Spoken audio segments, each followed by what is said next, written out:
Fevereiro de 2017. Um helicóptero paira sobre uma casa de luxo em Tepic, México, e começa a atirar de cima. Em segundos, 12 corpos jazem crivados de balas, incluindo Juan Francisco Patrón Sanches, o notório H2. Aqui estão as mortes mais brutais de chefes do tráfico.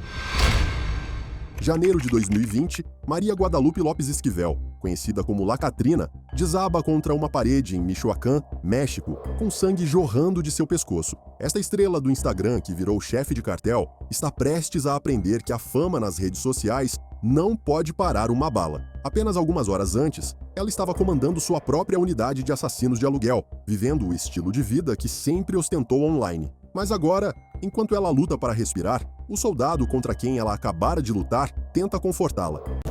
Ya viene el helicóptero, tranquila hija, tranquila, vas a estar bien. O caminho de La Catrina para o poder começou com um sonho de adolescente. Crescendo na pobreza em Tepalcatepec, ela se tornou obcecada pela representação glamourosa das narcos femininas em programas de TV. Isso a fez querer se tornar uma das mais notórias líderes de cartel femininas do México. Sua oportunidade finalmente chegou em 2017, quando conheceu Miguel El M2 Fernandes, um comandante do temido cartel Jalisco Nueva Generación, ou CJNG, e sob sua orientação, ela se transformou de uma garota do interior em uma sicaria implacável. La Catrina usou sua beleza como arma, construindo seguidores no Instagram ao posar com armas e ostentar seu estilo de vida no cartel. Mas junto com a ascensão de La Catrina à fama, veio sua ascensão nas fileiras do CJNG, eventualmente comandando sua unidade pessoal de assassinos e se tornando um dos grupos de execução mais temidos do cartel. Sua operação mais notória ocorreu em outubro de 2019, quando ela orquestrou uma emboscada que matou 13 policiais em Aguililla. O evento foi tão chocante que lhe rendeu o apelido de La Catrina, em homenagem à figura esquelética da Dama da Morte na cultura mexicana. E Maria não poderia estar mais orgulhosa, então ela a tatuou na coxa como o símbolo máximo de poder. Mas agora, com apenas 21 anos, o reinado de La Catrina estava chegando ao fim. As forças de segurança finalmente a alcançaram em La Bocanada. Em seus momentos finais, La Catrina não parecia em nada com suas fotos do Instagram. Desapareceu a pose desafiadora, o sorriso provocante, a imagem cuidadosamente curada do glamour do cartel. Em vez disso, ela se agarrou ao pescoço de um soldado enquanto a levavam para um helicóptero, suas roupas de grife encharcadas de sangue. Infelizmente para ela morreu antes de chegar ao hospital, tornando-se mais uma estatística nas intermináveis guerras de cartéis do México. A morte de La Catrina marcou um novo capítulo na história dos cartéis, um em que as chefes femininas podiam subir tão alto quanto seus colegas masculinos, mas cairiam com a mesma força. Sua conta no Instagram permanece ativa, um monumento digital ao fascínio perigoso da vida do cartel, e um lembrete de que neste mundo, o tempo de todos acaba eventualmente. O Sr. Santiago Meza Lopes, conhecido como El Pozoleiro, ou o preparador de sopa, pensava que já tinha visto de tudo. Como especialista em descarte de corpos do cartel de Sinaloa, ele havia dissolvido mais de 300 corpos em ácido. Mas em 2009, ele aprenderia em primeira mão o quão eficaz seu método preferido realmente era. ¿Cuánto tiempo estuviste haciendo todo esto? Como 9, 10 años. ¿Y en ese tiempo cuántos cuerpos deshiciste? 300. Amarillo toda. Vamos con el alambre, Vamos por el alambre. Nascido no mundo violento dos cartéis mexicanos, Lopes encontrou seu nicho: fazer corpos desaparecerem sem deixar vestígios. Não se tratava apenas de matar, era sobre apagar alguém completamente, porque para ele, sem corpos significava sem evidências, e sem evidências significava sem processo. A técnica existia há décadas, aperfeiçoada através de inúmeros desaparecimentos nos territórios dos cartéis do México, e o processo era tão metódico quanto horrível. Primeiro, as vítimas eram torturadas, algumas por informação e outras apenas porque sim. Então, elas eram mortas, ou, nos casos mais brutais, jogadas no ácido ainda vivas. E quanto a Lopes, ele havia transformado essa tarefa macabra em uma forma de arte. Ele usava grandes barris industriais cheios de uma mistura específica de ácidos, uma fórmula que ele aperfeiçoou ao longo de anos de tentativa e erro. O ácido era forte o suficiente para dissolver tudo: pele, músculos, órgãos e até ossos. Em poucas horas, o corpo humano seria reduzido a nada mais que um líquido escuro e espesso que poderia ser facilmente descartado. Mas a expertise de Lopes tinha um preço. Ele sabia demais. não apenas sobre o método de descarte, mas sobre inúmeras execuções do cartel. Ele sabia nomes, datas e locais. Ele sabia quem havia ordenado cada assassinato, quem os executou e, o mais importante, por quê. No mundo dos cartéis, esse tipo de conhecimento é uma sentença de morte, esperando para acontecer. Após sua prisão e confissão, em 2009, onde admitiu ter se desfeito de mais de 300 corpos, Lopes desapareceu. Muitos acreditam que ele acabou em um dos mesmos tanques de ácido que costumava operar, tornando-se a vítima número 301 de sua própria técnica brutal. O simbolismo também não passou despercebido. Na cultura mexicana, um enterro adequado é crucial para a jornada da alma para a vida após a morte. Então, ao destruir completamente o corpo, os cartéis não estavam apenas acabando com uma vida, eles estavam essencialmente condenando uma alma. E assim, o homem que havia feito tantas pessoas desaparecerem, desapareceu ele mesmo, deixando para trás nada além de histórias sussurradas de banhos de ácido e corpos dissolvidos. Seu destino serviu como um lembrete arrepiante de que no mundo dos cartéis, até o carrasco acaba se tornando o executado. When it comes down to it, you become a liability. Why? Because you know too much. So what they'll do to cover their asses, they'll eliminate you. If you go back into history, 99% of the victims of the Mexican Mafia have been their own members. Vamos até 6 de julho de 2023. Michael The Fly Torres entra no pátio da prisão estadual da Califórnia em Sacramento. Em menos de uma hora, no entanto, seus próprios irmãos da máfia mexicana se voltarão contra ele em uma traição brutal que chocaria até os criminosos mais experientes. Como membro de alto escalão da máfia mexicana, Torres construiu seu império de trás das grades. Mas esta não era uma operação de prisão comum. Era uma empresa criminosa sofisticada. Ele controlava o sistema carcerário do condado de Los Angeles como um CEO, administrando uma corporação, gerenciando esquemas elaborados que rendiam milhares de dólares toda semana. De sua cela, ele comandava 2 operações principais. A primeira era a Caixinha, um sistema complexo de coleta e revenda dos itens da cantina dos detentos latinos. Mas isso era apenas o começo. Torres também exigia um imposto de 1/3 sobre todas as vendas de drogas na prisão, criando um fluxo de receita que deixaria alguns negócios legítimos com inveja. Torres também era esperto em seus negócios. Ele usava celulares contrabandeados para manter contato com seus subordinados, exigindo relatórios financeiros detalhados como um contador corporativo. Ele até expandiu sua operação para além dos muros da prisão, taxando gangues e traficantes de drogas nos vales de São Fernando e Antelope, e investindo os lucros em empreendimentos legítimos e imóveis. Mas o poder na prisão é algo perigoso, e Torres estava prestes a aprender essa lição da maneira mais difícil. The California State Prison is investigating the stabbing death of an inmate. Em 6 de julho de 2023, 2 companheiros da máfia mexicana, Ray Martinez e Juan Angel Martinez, se aproximaram de Torres no pátio. Para qualquer um que estivesse observando, poderia parecer uma conversa normal de pátio de prisão. A única diferença é que esses homens não estavam lá para falar de negócios. Sem aviso, eles sacaram suas armas improvisadas. O ataque acabou antes que alguém percebesse que havia começado, e Torres, o homem que comandou seu império com mão de ferro, não conseguiu se defender contra seus próprios irmãos. A mesma organização que lhe deu poder agora havia decidido que ele era um problema. Torres had been serving a 133-year sentence for a list of crimes, including attempted murder, and was a third-strike offender. Sua morte enviou uma mensagem clara através do sistema prisional. No submundo do crime, o irmão de hoje pode ser o carrasco de amanhã, e nenhuma quantidade de poder ou influência pode protegê-lo quando sua própria família decide que você se tornou um problema. He was hit 3 times. He was wounded. He continued fire. 2 de dezembro de 1993. O sol bate forte em uma casa modesta em Medellín, Colômbia. Lá dentro, Pablo Escobar faz uma ligação para sua família, seu último ato como o mais poderoso chefão do tráfico do mundo. Poucos minutos após essa ligação, seu império terminará em uma chuva de balas. Apenas alguns meses antes, Escobar era intocável. Sua riqueza era além da imaginação. Ele possuía mansões por toda a Colômbia e, em certo momento, até construiu sua própria prisão de luxo. Forbes magazine came out with their richest men in the world, and he was right near the top of the list. So, right off the bat, you knew that this man was not a millionaire, he was a billionaire. Mas os tempos haviam mudado. O DEA havia retirado sua proteção, peça por peça. Seus próprios homens morriam diariamente, caçados por um grupo de justiceiros conhecido como Los Pepes, abreviação de pessoas perseguidas por Pablo Escobar. Estes não eram justiceiros quaisquer, eram as famílias de todos que Escobar havia matado, e sua sede de vingança era infinita. They pretty much stripped him of much of his organization. Well, it was to our advantage. You got to give Los Pepes a lot of credit for Pablo Escobar's demise. Com seu império desmoronando, Escobar começou a cometer erros que normalmente seriam reservados para novatos. Ele começou a correr riscos inexplicáveis, fazer ligações desnecessárias e deixar seu desespero transparecer. E o DEA, eles podiam sentir cheiro de sangue na água.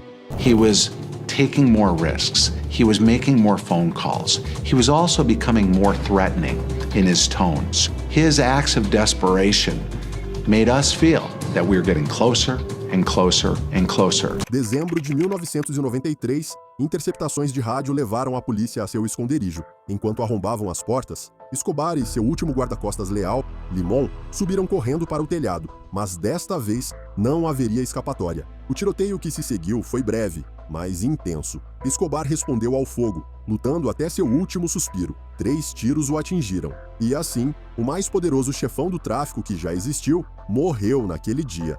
The very first message transferred over the radio was "Viva Colombia! Matamos a Pablo Escobar. Long live Colombia. We've just killed Pablo Escobar." O rei estava morto, mas seu legado de violência vive até hoje. Sua última resistência no telhado se tornou um símbolo de como até o mais poderoso império pode desmoronar quando o mundo inteiro se volta contra você. I'm surprised it took that long, to be honest with you. And why do you say that? You ratted out a lot of people. I'm surprised it wasn't early, that's all. Te levaremos até outubro de 2018, aonde temos James Whitey Bulger, o gangster mais notório de Boston, chega à prisão federal de Hazleton, na Virgínia Ocidental. Eles chamam este lugar de Montanha da Miséria, e Bulger está prestes a descobrir exatamente o porquê. Aos 89 anos, Bulger era uma sombra do temido chefe do crime que um dia aterrorizou o sul de Boston. Por décadas, ele jogou um jogo perigoso, fornecendo informações ao FBI sobre seus rivais, enquanto construía seu próprio império criminoso. He was the scariest criminal I ever came across. You could see it in his eyes. He just had that stare in his eyes, 1,000-yard look. He was just ruthless. He was just ruthless. Seu reinado terminou com 16 anos foragido, seguido pela captura e condenação por 11 assassinatos. Mas isso não foi suficiente para o submundo do crime. Bulger havia quebrado sua regra fundamental: nunca falar com o FBI. Sua transferência para Hazleton poderia muito bem ter sido uma sentença de morte. Isso porque, na hierarquia da prisão, informantes estão abaixo de qualquer outra pessoa. E Bulger não era um informante comum. Ele era talvez o dedo duro mais infame da história criminal americana. Dito isso, Bulger nem chegou ao seu primeiro café da manhã em Hazleton. The criminal turned FBI informant who was captured after 16 years on the run was found dead this morning in a federal prison in West Virginia. Poucas horas após sua chegada, detentos encontraram uma maneira de entrar em sua cela, e sua mensagem foi escrita em sangue. Um espancamento horrivelmente brutal, com uma meia cheia de cadeados, seguido por uma tentativa de arrancar seus olhos e cortar sua língua. O simbolismo era claro, era isso que acontecia com homens que viam demais e falavam demais. O homem que construiu um império jogando dos dois lados descobriu que, eventualmente, todos têm que escolher um time, e ele escolheu errado.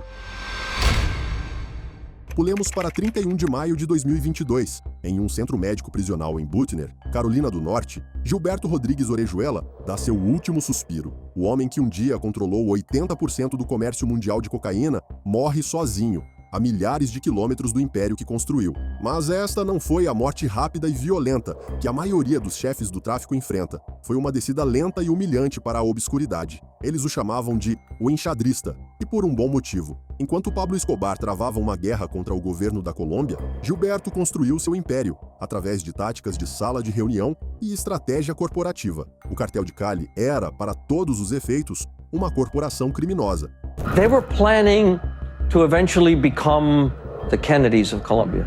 Sob a liderança de Gilberto, eles possuíam tudo, de farmácias a estações de rádio. Sua influência se estendia por todos os continentes, gerando cerca de 8 bilhões de dólares anualmente. Isso é mais do que a economia inteira de alguns países pequenos. Mas até o enxadrista mais astuto acaba ficando sem movimentos. Em 1995, a polícia colombiana encontrou Gilberto escondido em um compartimento secreto atrás de uma estante em seu apartamento de luxo. Foi um fim bastante indigno para um homem que se via como um empresário legítimo. No entanto, de alguma forma, este não foi o fim. Gilberto conseguiu ser libertado após cumprir apenas 7 anos, graças a seus advogados, mas sua liberdade foi curta. O governo dos Estados Unidos queria sua chance com o ex-enxadrista. Então, em 2004, Gilberto foi extraditado para a América, enfrentando 30 anos em uma prisão federal. E não muito tempo depois, sua saúde começou a se deteriorar, com o câncer consumindo seu corpo. Dile atendernos. ¿Cómo siguió? ¿Cómo va su corazón? Pues físicamente un poquito maltratado. Sí. Pero espiritualmente bien, ¿sabe? Os advogados de Gilberto imploraram por liberdade e por compaixão, pintando um quadro de um velho frágil que não representava ameaça à sociedade. Mas o sistema de justiça dos Estados Unidos percebeu a encenação. Eles se lembraram dos bilhões de dólares em drogas, das inúmeras vidas destruídas, das comunidades devastadas pelo vício. Em seus últimos anos, Gilberto era apenas mais um detento moribundo em uma enfermaria de prisão, sem apartamentos de luxo, sem império corporativo, nem mesmo uma vista da janela. Foi um checkmate para o enxadrista. One of the most feared narcotics homicidal maniacs that we've ever encountered. 3 de setembro de 2012, do lado de fora de um açougue em Medellín, Colômbia, uma mulher de 69 anos fazia compras, sem saber que uma motocicleta estava parando atrás dela. Em segundos, 2 balas na cabeça encerrarão o reinado da rainha mais implacável da cocaína, morta pelo mesmo método de assassinato que ela frequentemente usava. Griselda Blanco não era uma chefe do tráfico típica. Enquanto seus colegas masculinos construíam impérios através da violência estratégica, ela aterrorizava Miami através da pura brutalidade. Eles a chamavam de Viúva Negra, e como sua homônima, ela tinha o hábito de matar aqueles mais próximos a ela, incluindo seus próprios maridos.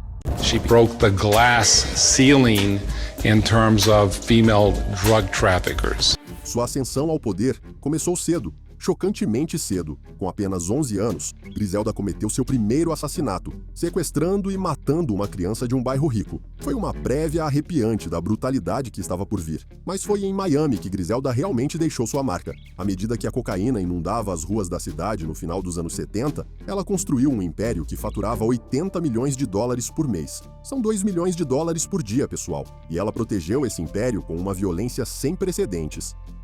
She decided to stop being the victim and become the victimizer, and that worked out well for her. It didn't work out for very many people that met her, though.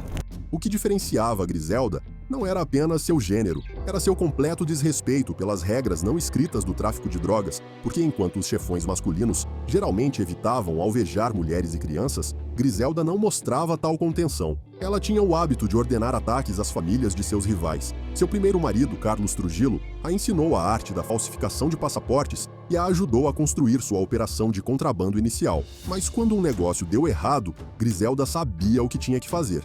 She actually had him killed.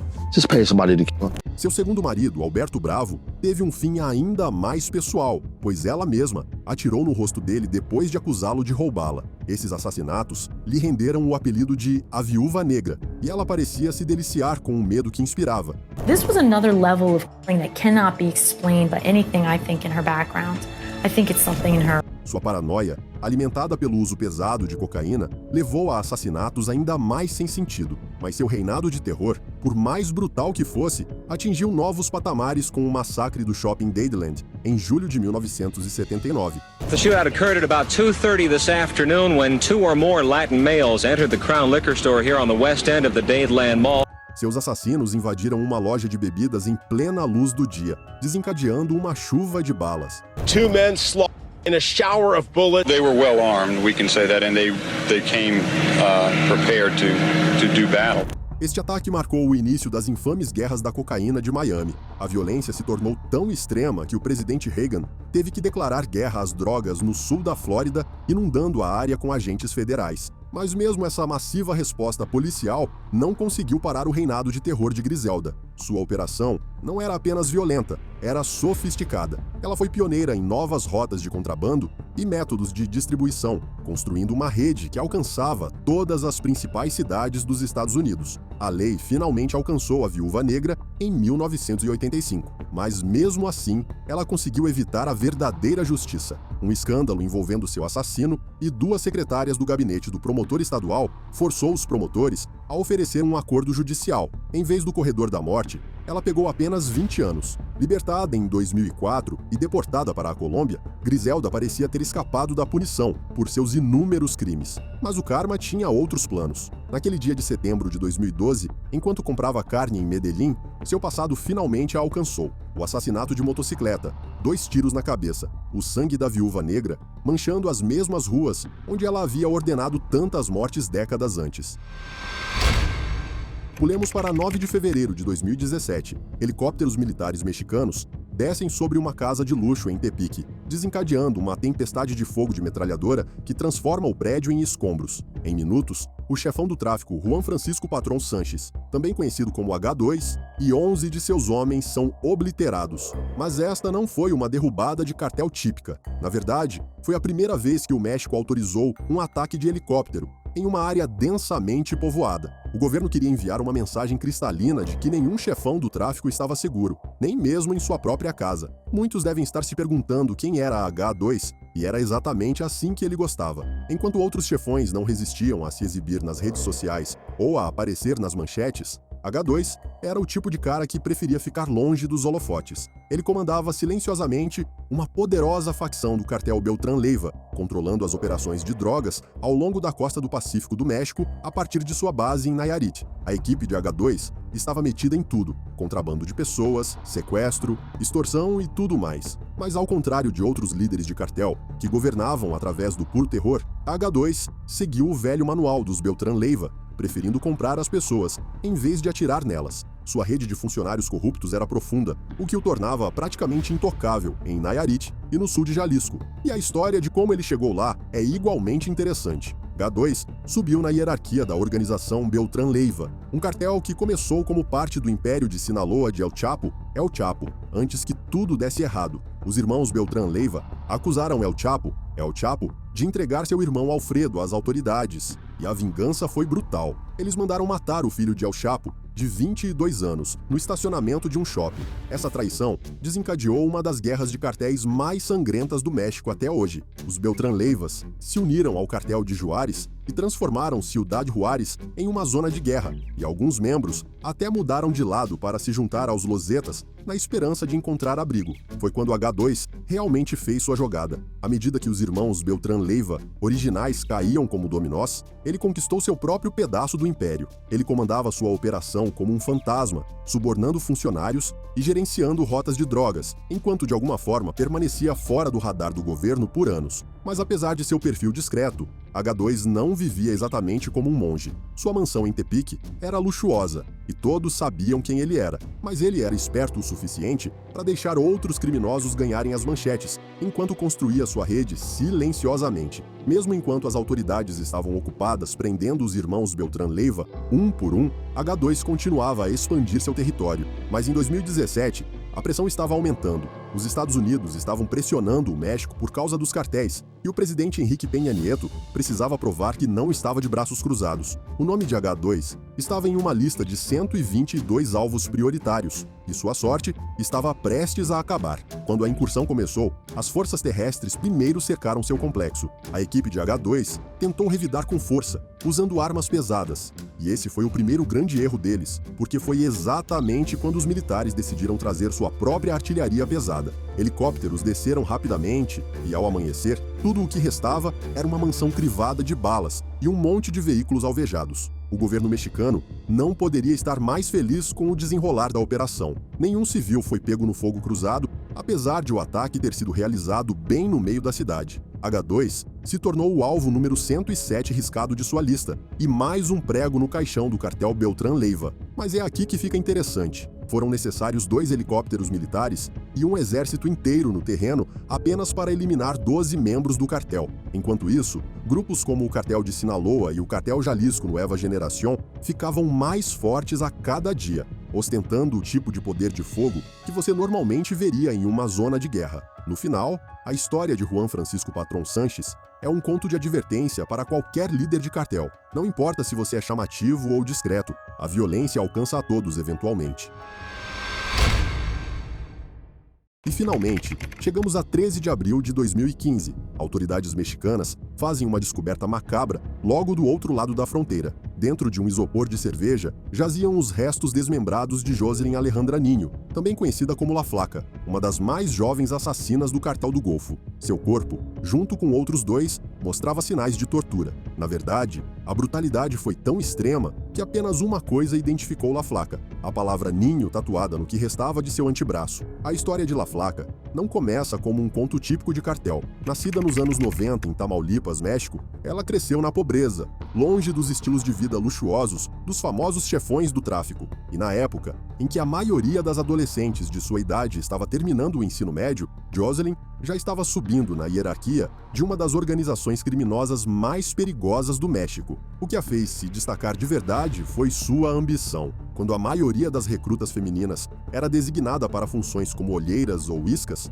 Jocelyn queria mais. Ela provou ser capaz com armas, planejamento tático e liderança, e em pouco tempo ela estava comandando sua própria unidade dentro dos Los Ciclones, uma poderosa facção do Cartel do Golfo que operava perto da fronteira com o Texas. Mas na era das redes sociais, nem mesmo os assassinos de cartel estão imunes à fama viral. Uma foto de La Flaca apareceu online, mostrando uma jovem bonita, com um sorriso desarmante, segurando um fuzil de assalto modificado. A imagem se espalhou como fogo pelas plataformas sociais. As pessoas não conseguiam acreditar que alguém tão jovem e com aparência inocente pudesse ser um membro de alto escalão de um cartel. Mas essa exposição, mais tarde, se provaria sua ruína. Uma facção rival conhecida como Los Metros viu uma oportunidade e vazou sua foto para sites de rastreamento de crimes, e uma vez que seu rosto se tornou de conhecimento público, La Flaca tornou-se vulnerável. Seus inimigos agora podiam rastrear seus movimentos, identificar seus associados e, o mais importante, podiam planejar seu ataque.